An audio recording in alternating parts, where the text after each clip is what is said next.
Baghdad की एक पुरानी मस्जिद। दिन में तो रौनक रहती, लेकिन रात होते ही जैसे उस पर खामोशी और डर का साया उतर आता। ईशा की नमाज के बाद लोग जल्दी जल्दी घर लौट जाते। वजह, तहखाने से आती अजीब अजीब आवाजें, कभी चीखें, कभी जंजीरों की खनक और कभी किसी के रोते हुए शब्द।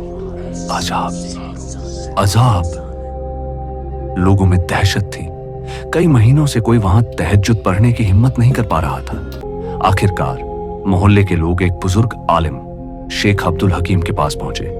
उन्होंने कहा, हजरत, ये मस्जिद अब डर की जगह बन गई है। हमें समझ नहीं आ रहा कि ये सब क्या है। बुजुर्ग आलिम मुस्कुराए बोले, मस्जिद अल्लाह का घर है, शैतानी ताकत यहां कैसे टिक सकती है। आज रात हम वहीं ठहरते हैं। रात गहरी हुई। मस्जिद में सन्नाटा, सिर्फ एक छोटे से चिराग की मध्यम रोशनी। आलिम और उनका शागिर्द अंदर बैठे कुरान की तिलावत कर रहे थे।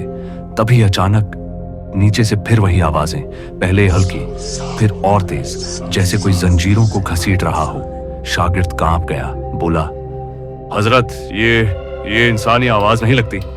आलिम ने उसका हाथ दबाया।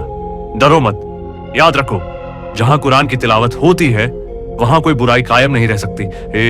दोनों ने हिम्मत जुटाई और तहखाने का ताला तोड़ा।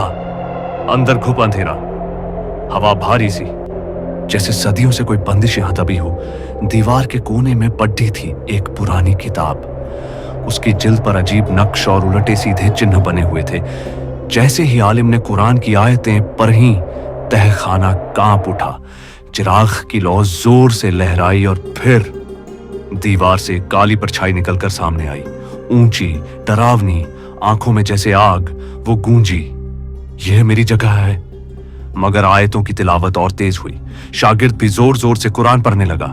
काली परछाई चीखी और अचानक धुएं की तरह हवा में बिखर गई। तहखाना फिर खामोश।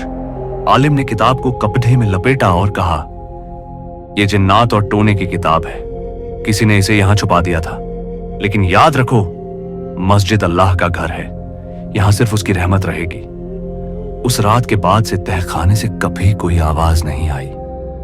लोग फिर से निडर होकर तहज्जुद पढ़ने लगे। मस्जिदें अल्लाह की पनाहगाह है। कुरान की तिलावत से हर अंधेरा मिट जाता है और इंसान को डरना नहीं, बल्कि अल्लाह पर भरोसा करना चाहिए। JLC Entertainment, subscribe to my channel.